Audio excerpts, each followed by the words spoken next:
y también tenemos con nosotras a Camila Monasterio, que es la autora y compositora del cuento musicado La historia de Agua. Y nada, ambas han sacado sus producciones audiovisuales justo en este 2020 y son dos propuestas narrativas muy interesantes para abordar el tema del racismo, además desde en primera persona con diferentes recursos narrativos que luego, bueno, desde la autoficción biográfica, desde las historias de vida, luego hablaremos un poquito de los formatos. Y nada, estamos muy contentas de que estéis aquí, de Medin desde México conectada, nosotras desde el Estado español. Pues bueno, paso a presentar a Medin, que es documentalista, activista feminista en México, ha acompañado a distintos procesos tanto de radio como de vídeo comunitario con mujeres indígenas. Yo cuando la conocí hace 10 años en San Cristóbal estaba con un proyecto muy bonito con mujeres de Guatemala y también de México. Y bueno, y es la directora del documental Negra, por el que la hemos invitado hoy aquí al coloquio. Y tenemos a Camila Monasterio, que es Camila Monasterio Martín, autora y compositora del audiocuento La historia de Agua, y también es una de las autoras y compositoras de la serie de cuentos Un cuento propio, donde además ella ha sido la que ha introducido siempre la mirada con los temas de racismo, ¿no? y de mujeres racializadas, ¿no? Ha sido la autora de varios de los cuentos que abordan el tema de la esclavitud o de la lucha contra el racismo, pues es gracias a Camila. Y también activista bueno, has estado en la asociación Sin Papeles, entonces si quieres empezar tú, por ejemplo, Medin, y nos cuentas un poco por qué en este momento de tu vida decides hacer un documental, que es el documental Negra, ¿no? Donde hablas a partir de tu historia, ¿no? de tu vivencia del racismo como mujer afrodescendiente en México, pero también en diálogo con otras historias de vida de otras mujeres afrodescendientes en México, ¿no? ¿Por qué en este momento de tu vida ¿no? te decides hacer este proyecto audiovisual? Bueno, pues creo que Negra es creo que es una película que estaba en mi cabeza desde hace ya mucho tiempo. Yo hace muchos años estudié documental y la verdad es que no me dediqué al documental por mucho tiempo y creo que una de las razones por las que no me retiré un poco o estuve un poco al margen del documental tenía que ver como con una sensación o como con un conflicto interno que yo no sabía resolver del todo, que tenía que ver como con la representación del otro o la otra. A veces llegué a no sentirme cómoda del todo por no saber si estaba haciendo justicia, digamos, a a la historia o a la identidad o a las historias de otras personas, ¿no? Como que no, a veces no me sentía como con la legitimidad de contar. Sobre todo con temas que para los que me sentía ajena o distante, ¿no? Y creo que con Negra no me pasó eso, ¿no? Porque Negra es una película que habla sobre racismo, en particular con mujeres afrodescendientes en México. Entonces, pues yo me reconozco como una mujer afrodescendiente, afromexicana o afrodiaspórica en México. Y entonces sí sentía que era una película que yo podía hacer, ¿no? Yo sé que no estoy diciendo que que todo el mundo tenga que trabajar así, esta es mi experiencia personal, ¿no? Y bueno, pues entonces pues eso, decidí hacer una película sobre el racismo. Fue un poco difícil decidir cómo, o sea, el racismo es una cosa muy grande, ¿no? Como, pues, o sea, desde lo sistémico o lo estructural, qué de ese racismo quería retratar, eso fue como un poco difícil decidir. Y al final me decidí un poco por hablar como de ese racismo más simbólico, más que se expresa más en el día a día, en la cotidianidad, por lo menos en la experiencia aquí en México. Y habla un poco de eso, ¿no? Como que parto de, yo salgo en la película, somos 5 personas, compañeras que salimos en la película, yo decidí salir en la película un poco por esta idea que contaba antes, ¿no? Como que me sentía que era una historia que yo podía contar porque son experiencias que me atraviesan. Entonces salgo un poco por eso por un lado, y por otro lado también sentía que si le estoy pidiendo a las demás exponerse, ¿no? Y mostrarse como en esta vulnerabilidad que puede implicar el recuerdo o nombrar experiencias racistas en sus historias propias, sentía que lo justo era que yo también lo hiciera, ¿no? Entonces, al final, un poco como para darle estructura a la película, yo salgo en la película y parto de como esos primeros recuerdos de experiencias racistas que cada una tuvo, que coincide que todas son en la niñez, y parto como de ese primer recuerdo mío, y hago una búsqueda, ¿no? Como, o sea, esa es como la estructura de la película, como una búsqueda para saber si lo que me había pasado a mí le había pasado a otras también, ¿no? Un poco para también romper con esta creencia de la individualidad, ¿no? Como entender que no es casual, ¿no? Entonces, de esa forma entender que el racismo es estructural, ¿no? Este, y quizás lo voy a dejar ahí para dar chance a Camila que hable un poco más y luego puedo seguir. Bueno, que es un placer estar aquí. Muchísimas gracias, Soraya, y muchísimas gracias, Mezin, y resto de personas que estáis aquí compartiendo. La verdad que es un gusto que te inviten. Muchas gracias. Pues yo, justo lo que comentaba Soraya es así. Yo como mi primera motivación pues me surgió con el día a día con mi hija. O sea, es verdad que el conocer un poco bastante el racismo que existe en la sociedad de forma sistémica, de forma institucional, pues es algo que más o menos conozco por mi actividad militante y tal, pero es verdad claro, que tampoco lo he vivido en mis propias carnes, ¿no? Y esto creo que es un factor que es bastante determinante a la hora de tratar de representar ese problema que es el racismo, ¿no?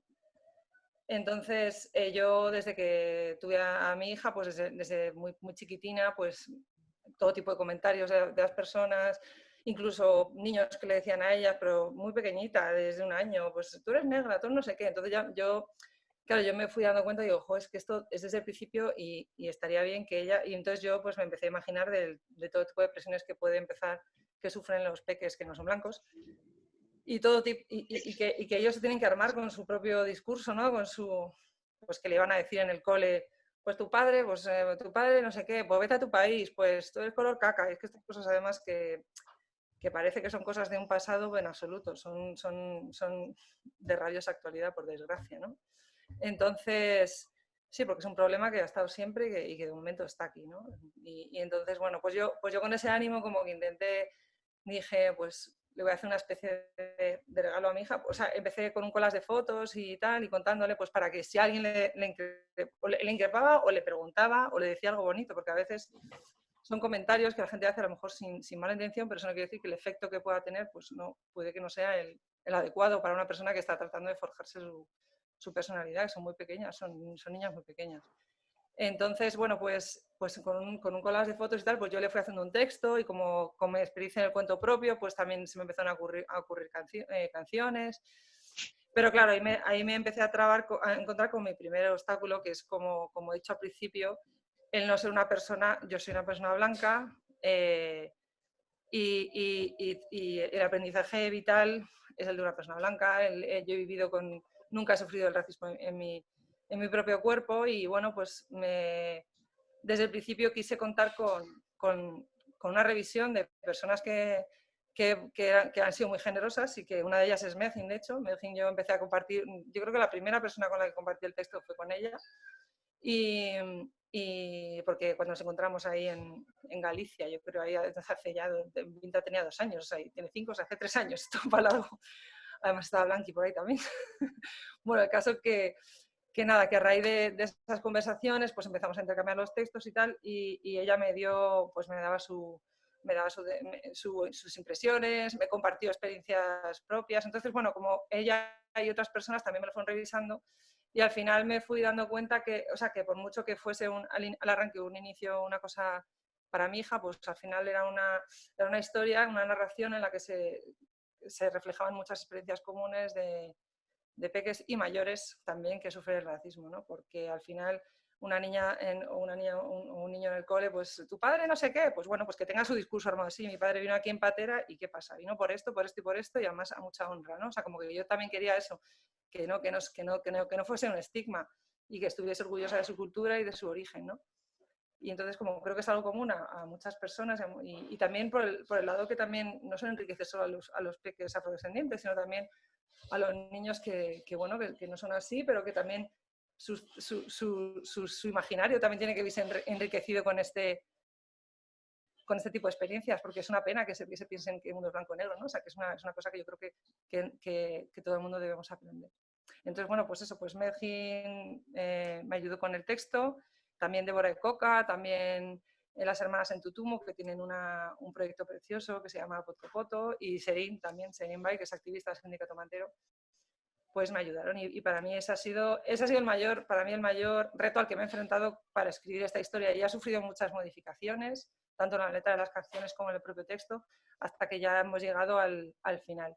Entonces, bueno, pues por ahí, pues eso, que para mí ha sido un proceso de reflexión muy importante en ese sentido y que creo que es de por vida, vaya, que las personas que queremos realmente deconstruir esa mirada basada en el privilegio de ser blancas, pues tenemos mucho trabajo, ¿no?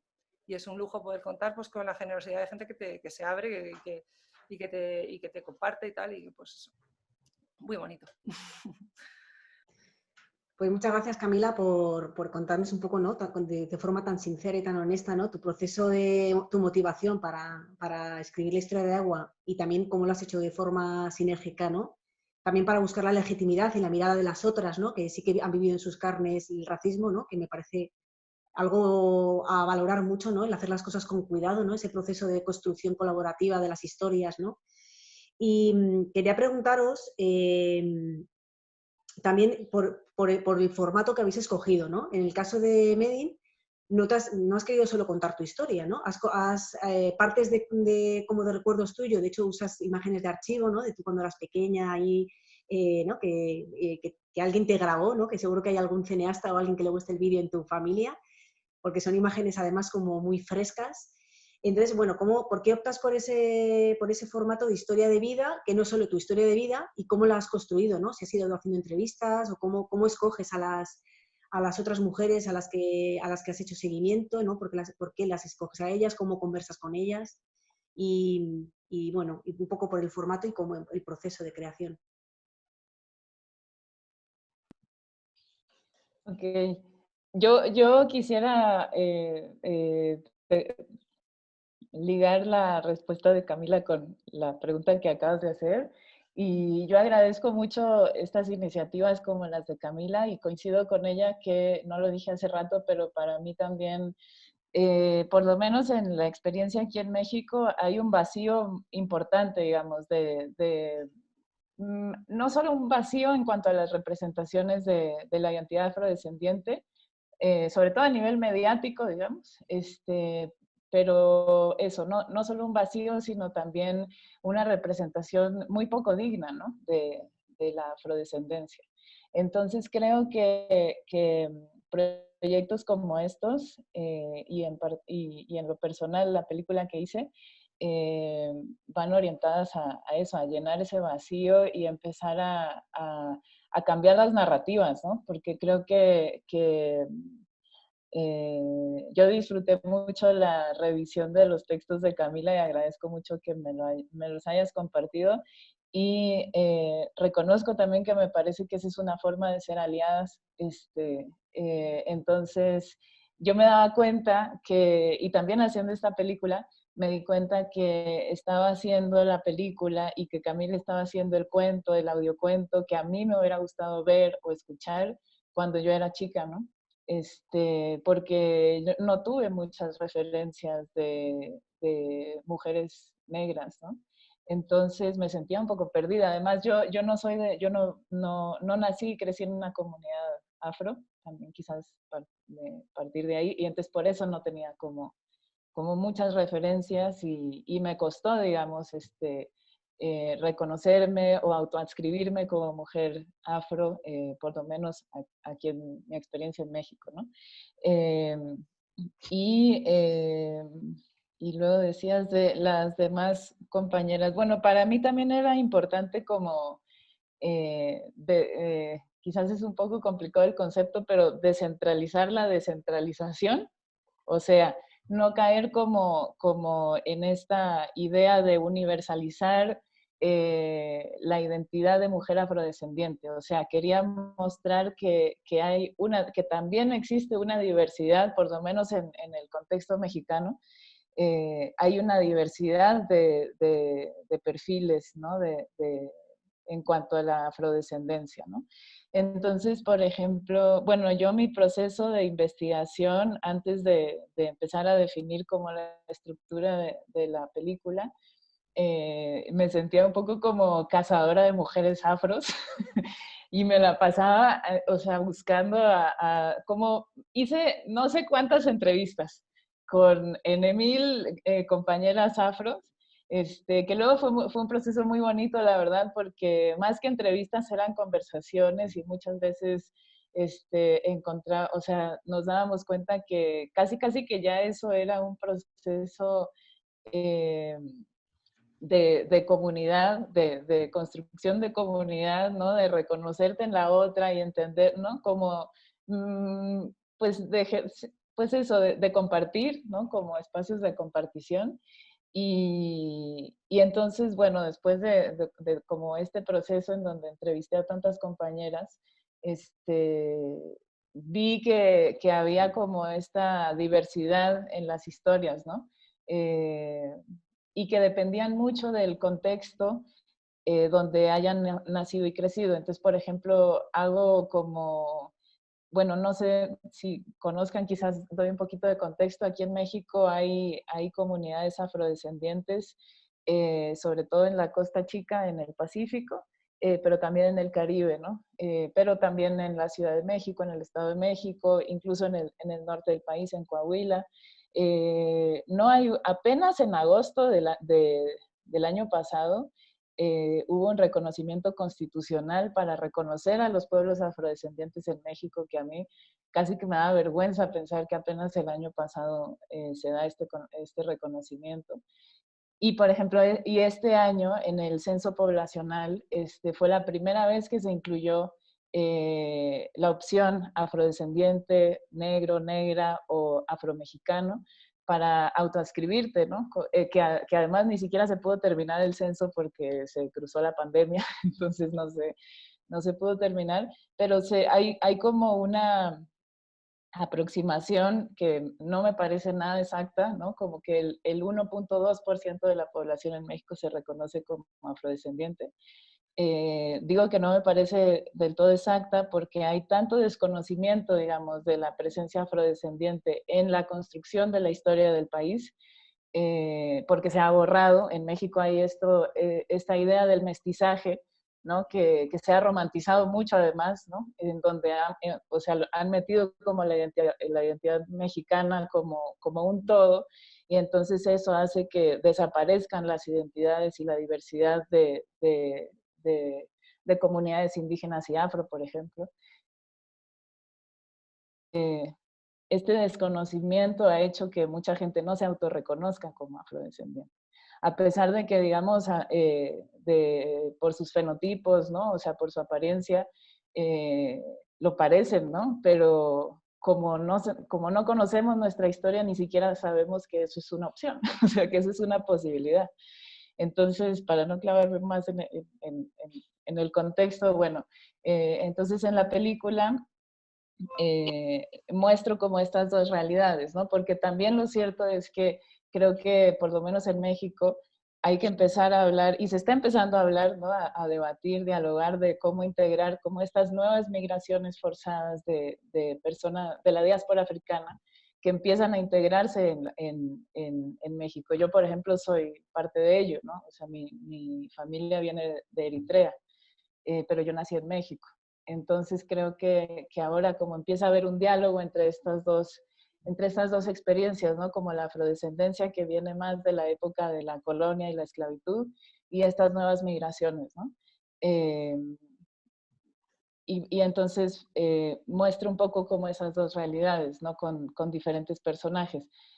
Dos de ellas, que son de la Costa Chica, de comunidades de la Costa Chica de México, y otras dos, y yo, que vivimos y crecimos en comunidades que no son afrodescendientes. Entonces también como un poco mostrar esas dos realidades o sea, por ejemplo, las compañeras que viven en la Costa Chica, es curioso porque ellas hasta que no salieron de su comunidad no se dieron cuenta de que eran negras, ¿no? O sea, no habían dado esa lectura sobre su persona, ¿no? Hasta que salen y se encuentran con esto, ¿no? Que no pasa, por ejemplo, con otras compañeras que viven, que nacen y crecen en contextos donde no hay más población afro, y entonces desde más chicas, ¿no? Se dan cuenta de esto, ¿no? Y bueno, así fue un poco como el proceso de selección. Fue muy difícil, además, como acotar a pocas personajes, porque yo veía la película con todas, ¿no? Pero eran demasiadas, entonces ya de por sí, meter 5 personajes en una película puede ser un suicidio y puede ser un reto difícil, ¿no? Pero bueno, yo sí quería como mostrar esta diversidad. Me parecía que no hacerlo también podría reforzar un estereotipo, ¿no? Como este estereotipo único de la mujer negra, e incompleto, ¿no? Más bien, como un retrato incompleto. Entonces, por eso le aposté como a esta diversidad.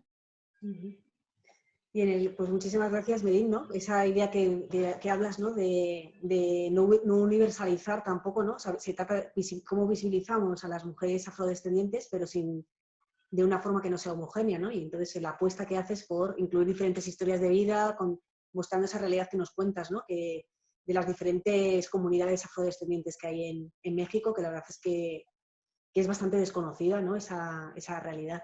Y en el caso de la historia de Agua, Camila, tú has apostado por un cuento, por una ficción, por un formato infantil y además musicado, ¿no? Usas la música.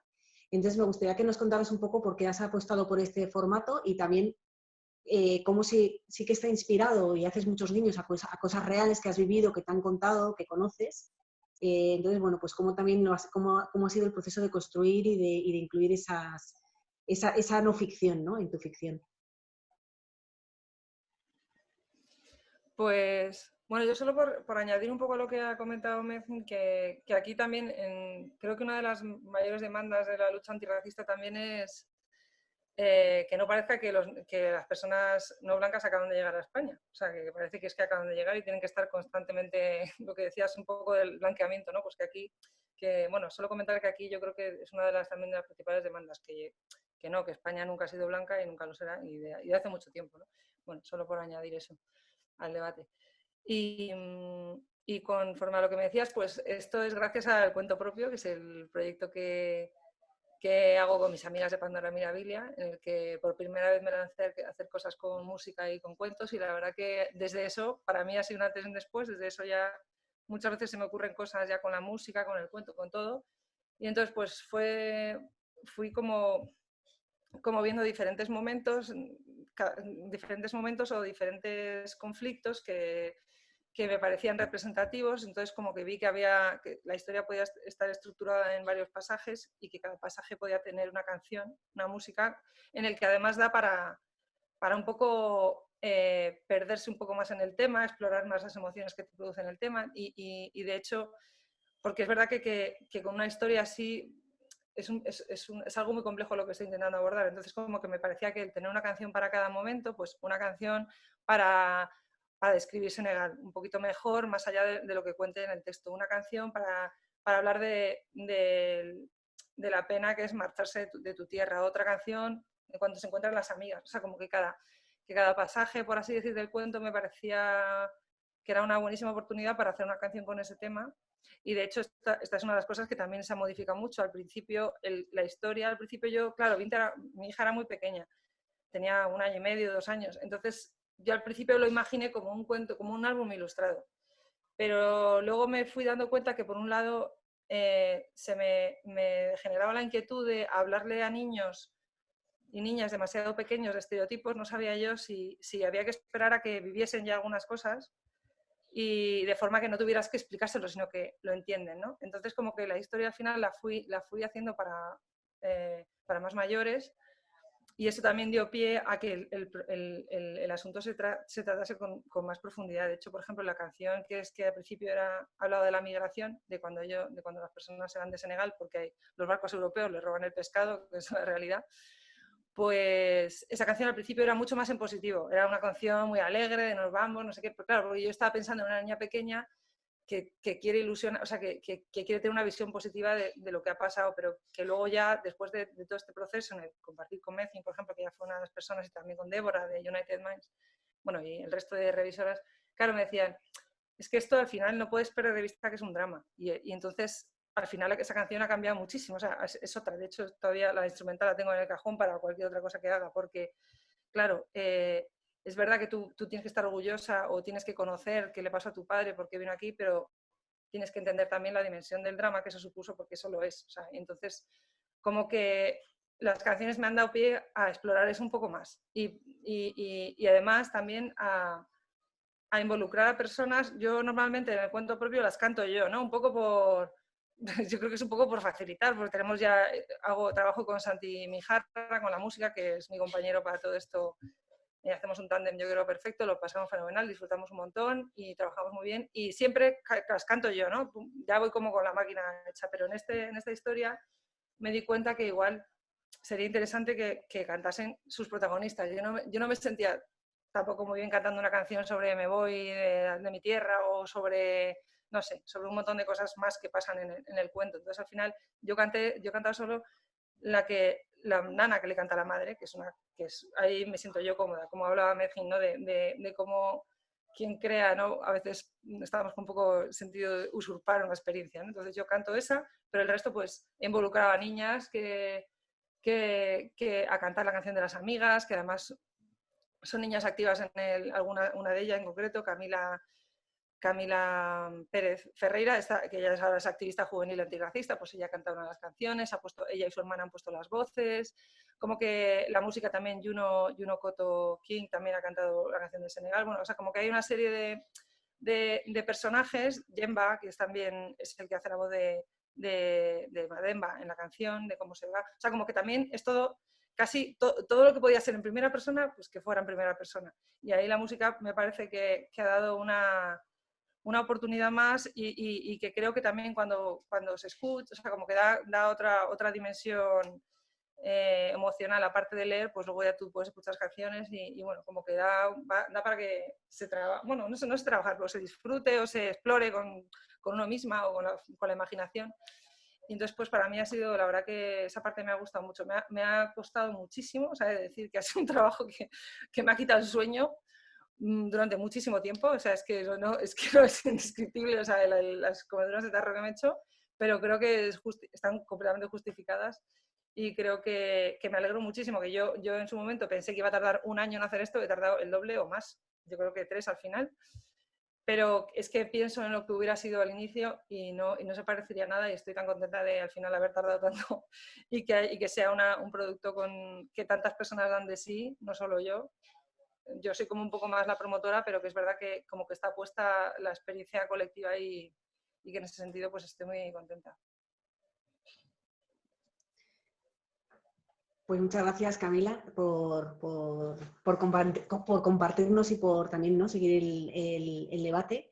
Quería preguntaros por alguna escena que sea significativa para vosotras, que seguro que lo es todo, ¿no? Pero a veces, ¿no?, detenernos, radiografiar en concreto una pequeña escena de vuestro documental o del audiocuento nos puede, pues para contarnos, puede ser una escena que creéis que sintetice mucho de lo que queréis contar o una escena que os haya parecido particularmente un reto, ¿no?, el narrarla.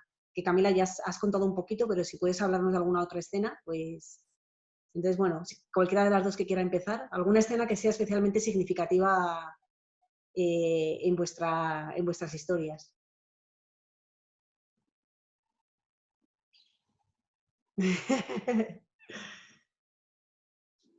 O alguna escena que ibais a incluir y que al final no habéis incluido también, ¿no?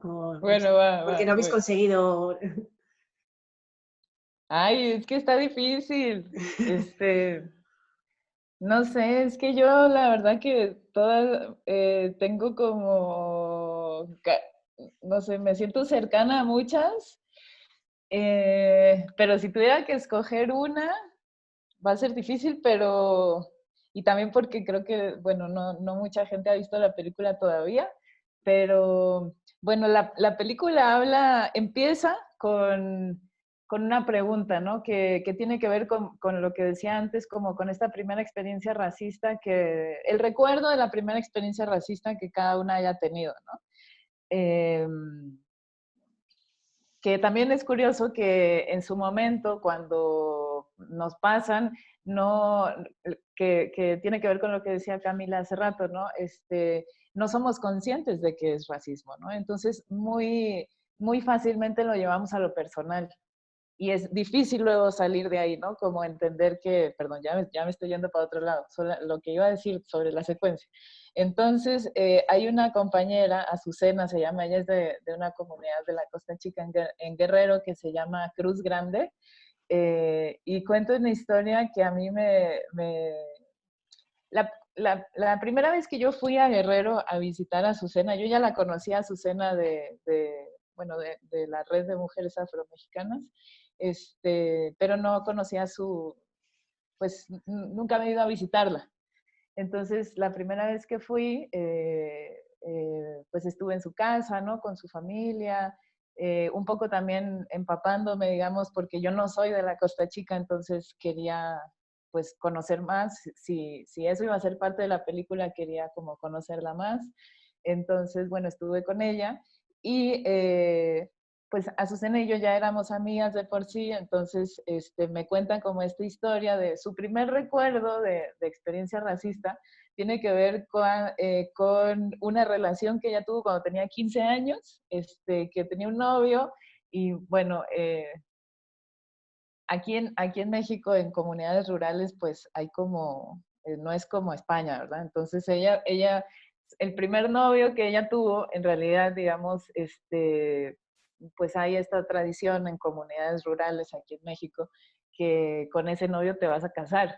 Entonces, él le pide que sea su novia y entonces ella ya entiende pues que se van a casar, pero ella le dice bueno, me lo voy a pensar, ¿no? Porque dice, no le voy a dar el sí luego, me voy a esperar para pensarlo, y luego le dice, en ese inter, ella se entera de que la mamá del chico va diciendo por ahí que no la quiere a ella como nuera porque dicen es una expresión muy racista además, pero muy local de ahí, que es negra como la orilla del comal. El comal es como donde se calientan las tortillas y como se usa en fogón, se quema, entonces queda muy negro.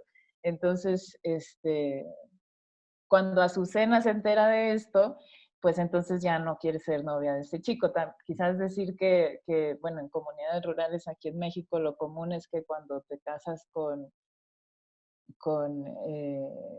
pues con tu compañero, comúnmente te vas a vivir a la casa de la familia de él. Entonces, a ella le implicaba irse a vivir a la casa de él y con su mamá, que no la iba a querer, ¿no? Porque era muy negra, ¿no? Porque hay como, desde tiempos de la colonia, hay como esta creencia de que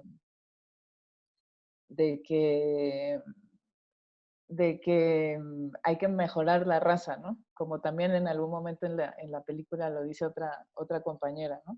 Y para eso es mejor casarte con alguien más claro que tú, ¿no? Para que tus hijos, hijas sean cada vez más claros. Entonces no la quiere Azucena. Y a ella eso le duele mucho. Evidentemente en su momento ella es muy joven, ¿no? Entonces ella no entiende que esto tiene que ver con racismo y ella más bien pues está con el corazón roto, ¿no? Y también en su momento no fue capaz de decirle al chico que por qué no se quería casar con él o por qué no quería ser su novia, solamente le dice que no, que ya no quiere, que no quiere ser su novia. pasan muchos años, Azucena pues crece, se hace mayor, entiende más como sobre el racismo. De hecho, ella es activista en la Red de Mujeres Afromexicanas de la Costa Chica. Y por fin, muchos años después, entiende que lo que le pasó fue una experiencia racista, la primera que recuerda, ¿no? Entonces, cuando ella me cuenta esta historia, también me dice, fíjate que ahora sí, yo sí lo llamaría para explicarle ahora sí por qué no me quise casar con él. Y yo le dije, Azucena, eso está genial, espérame, yo vengo con cámara y lo grabamos, si tú quieres, ¿verdad? Y ella me dijo que sí, que ella está dispuesta, ¿no? Entonces, pues ya regresamos, ahora sí ya en etapa de producción, en rodaje, y pues íbamos a grabar, en realidad un encuentro en persona, digamos, porque el chico sigue, o sea, creo que vive como a 2 calles desde la suya. Pero bueno, al final no fue posible, entonces ella le hace una llamada por teléfono y le dice esto, ¿no? Le dice, mira, no me, al fin, le dice, estoy cerrando o sanando cosas del pasado y entre esas cosas me doy cuenta que quiero explicarte por qué no quise ser tu novia. Y ya le dice, pues porque su mamá y que eso le pareció muy racista, no sé qué. Y a mí me gusta mucho esa secuencia porque en realidad en toda la película negra, todas hablan de esas experiencias del pasado, ¿no? Quizás también decir que para mí era importante como, o sea, sí mostrar como partir de estas experiencias racistas, pero no quedarnos ahí, ¿no? Porque me parece que eso es como un poco revictimizar y para mí era importante como mostrar cómo cada una a su forma y con las herramientas que cada una tuvo, cómo trascienden estas experiencias y ahora se reivindican como mujeres afrodescendientes, ¿no? Entonces, como que en la película las demás compañeras hablan como de lo que pasó y lo que son ahora, ¿no? Y Azucena, para mí, marca como ese punto de inflexión, ¿no? Como lo hace en la práctica, ¿no? Frente a cámara se enfrenta a esta experiencia racista, ¿no? Frente a cámara. Y lo deja claro, ¿no? Es como una confrontación explícita, ¿no? Entonces a mí esa secuencia me gusta mucho por eso y creo que, bueno, yo la considero como de las más poderosas, digamos, de la película. Luego hay otras, pero no voy a hablar más porque ya hablé mucho y voy a pasar pantalla para no acaparar. Camila, ¿y alguna escena, alguna parte del cuento, alguna anécdota del cuento que te parezca, bueno, que realmente te mueva, ¿no? Te haya, pues, crees que condense parte de lo que quieres transmitir con el cuento que quieres compartir? Sí, más que, o sea, sí, como decías, todo, o sea, como que todo condensa, o sea, que es todo, cada pasaje me parecía muy relevante, o sea, muy relevante para lo que yo quería contar, pero sí, lo que más me costó, creo, sin duda, es la parte en la que yo le hago la canción a mi hija, la nana, ¿no? O sea, que hay...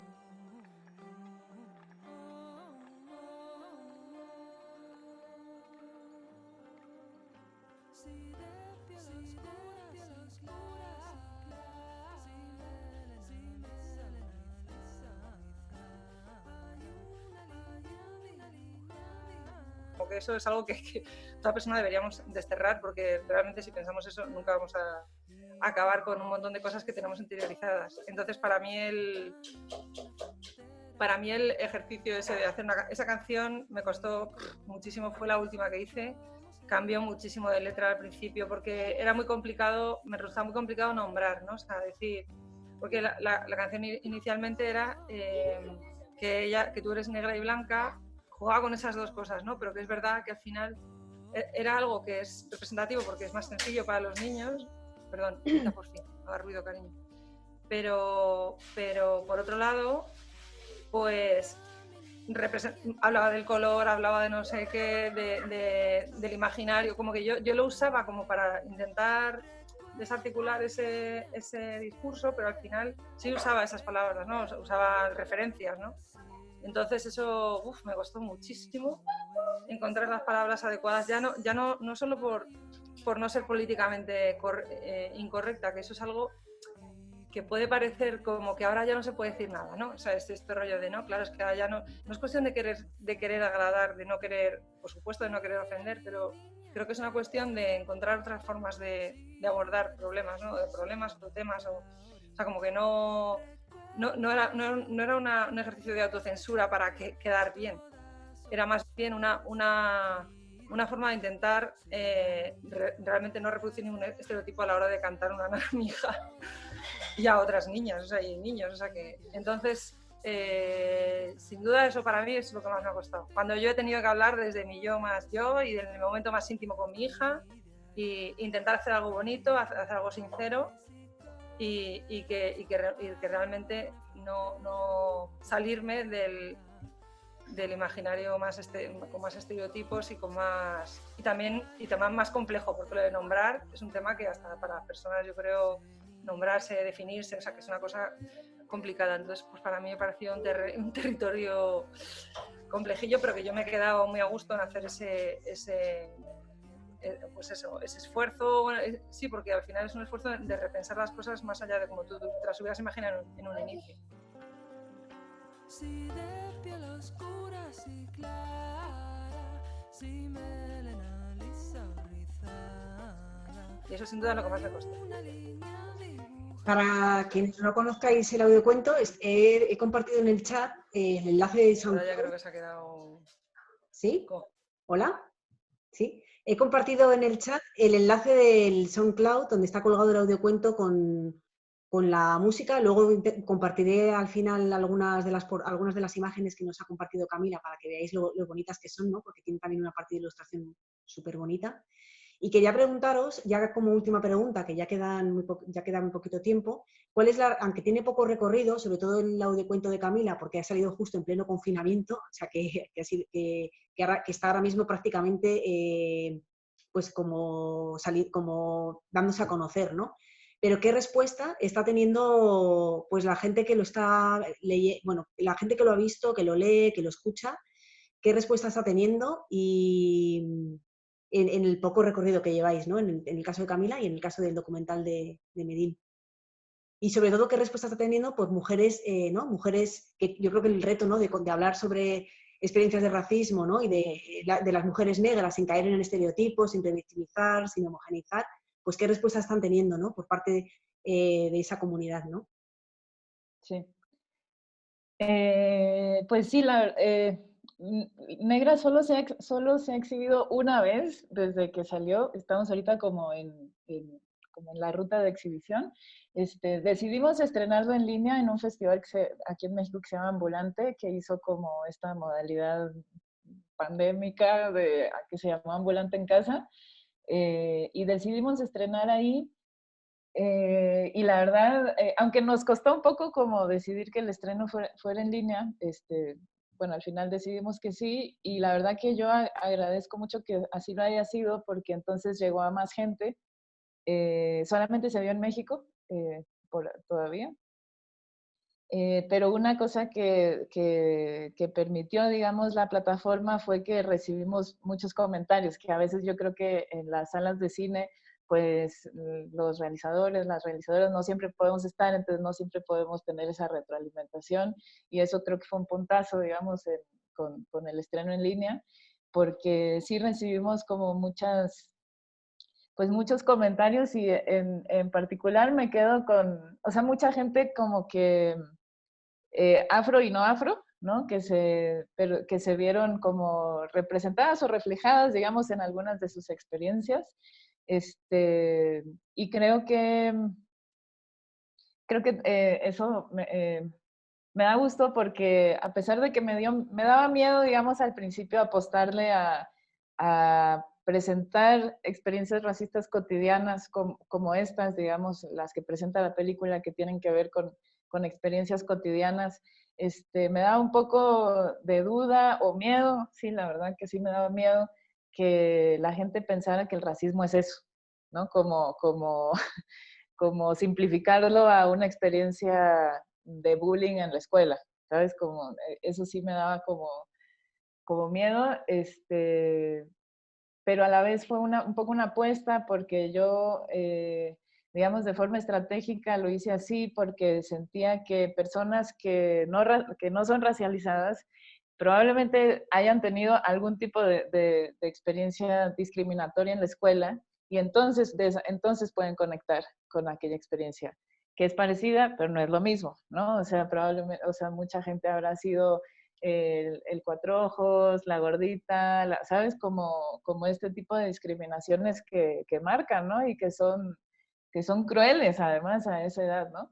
Entonces, bueno, la apuesta fue un poco por ahí y recibiendo los comentarios que recibimos me di cuenta que sí fue buena estrategia porque entonces mucha gente conectó, ¿no? O sea, gente no racial, no, que no es afrodescendiente, digamos, pudo conectar como con la experiencia y con el dolor, quizás diría yo.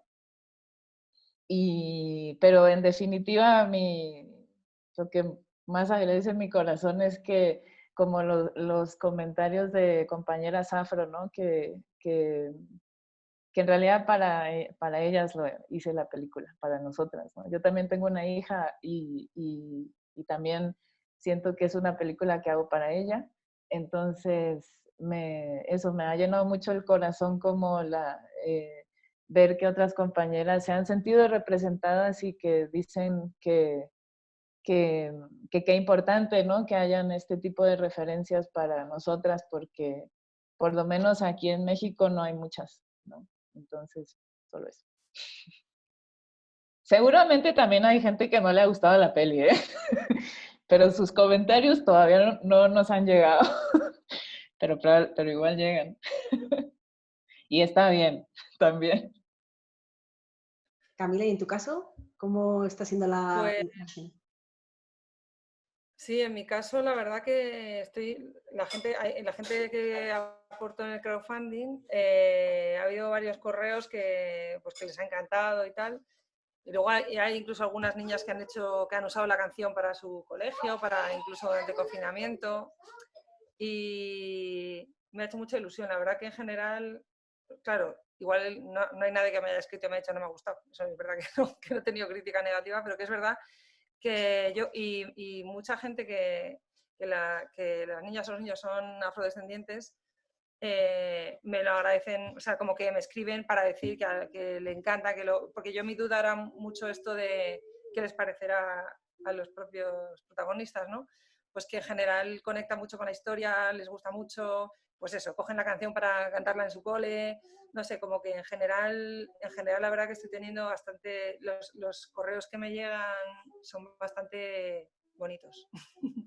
Así que, y bueno, yo que sé, aparte que, no sé, como que el producto, o sea, el libro es muy bonito, es que las ilustraciones de Lilian Bag, es la ilustradora, la verdad que es que son una preciosidad, que además también, y su lema es, porque nadie es invisible y todo el mundo tiene que estar representado en las historias, ¿no? Es injusto que solo una proporción de la población esté ahí en el papel, ¿no? En las historias. Entonces, pues como que el libro en sí mismo, mucha gente me escribe para decirme que las ilustraciones son preciosas, es que el trabajo de Lidia me parece una maravilla. Lidia, ella también, ella es afroespañola y ella también me ayudó un montón con el texto, en fin, no sé. Como que yo creo que y luego pues la música también, nada lo que os digo, como que sí que hay como varias personas desde varios ámbitos que me están diciendo como que que les gusta a mí. Mi ilusión es que pues eso, que sobre todo que los peques pues que conecten, que sea un texto y una música donde divagar, donde encontrarse, donde disfrutarlo, e incluso encontrarse con sensaciones negativas para luego salir de esas, ¿no? Y bueno, la verdad que sí, que de momento las opiniones que me están llegando son positivas, así que confiemos en que tenga un recorrido así bonito. He compartido algunas de las ilustraciones, Camila, que nos has pasado, que nos has enviado previamente. Y nada, es ya la hora y como somos poquitas, os invito a quien queráis hacer alguna pregunta o hacer algún comentario. pues que abráis el micro y que lo hagáis a viva voz, porque, bueno, pues que no hace falta que lo hagáis por el chat. A ver si algunas de las personas que estáis conectadas os animáis a dar un poco de feedback, ¿no?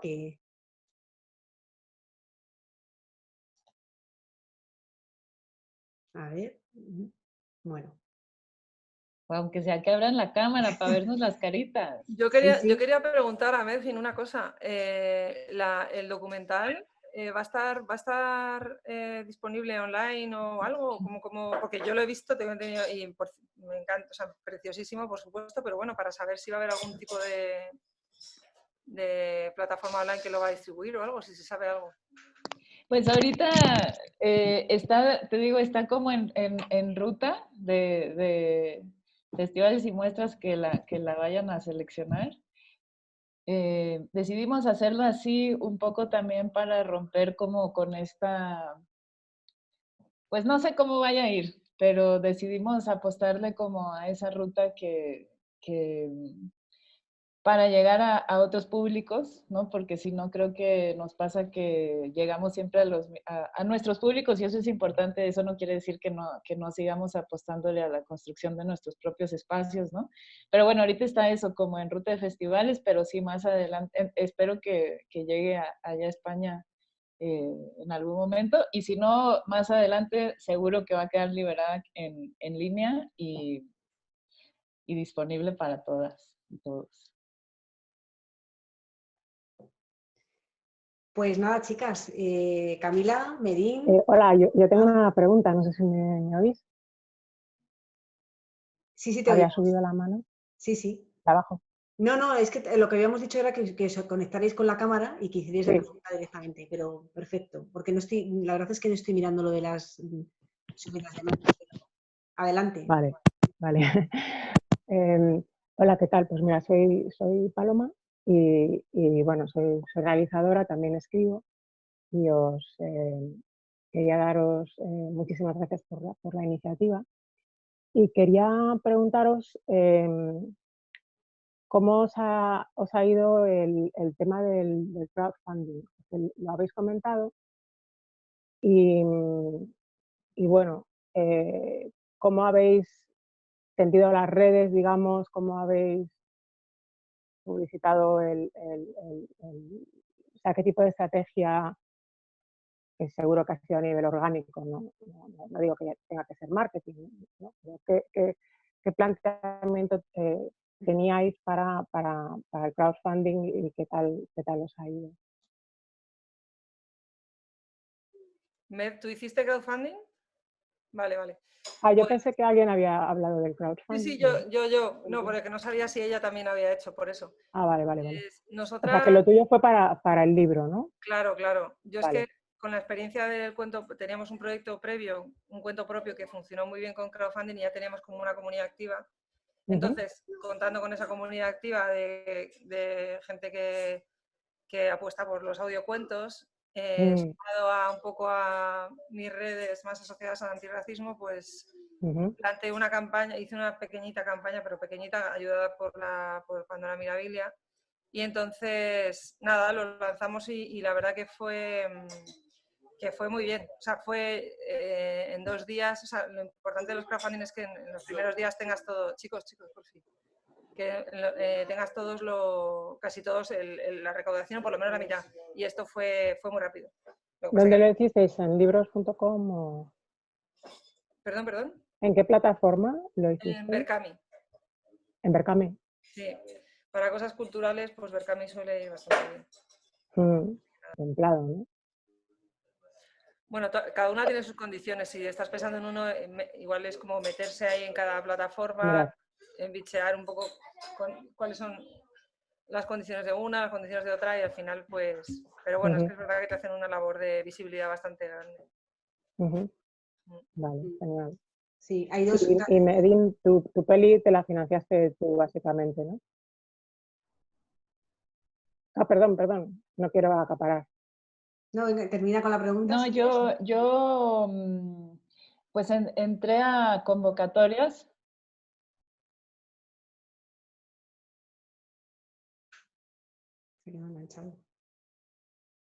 Hola. Híjole, no escuché. Ahora. No escuché, pero contesto rápido. Yo entré Sí, sí, contesta, Medín. Dale. Bueno, yo aquí en México hay algunas convocatorias para hacer cine. Entonces, la verdad que yo así lo hice con financiamientos Qué bien. para cine.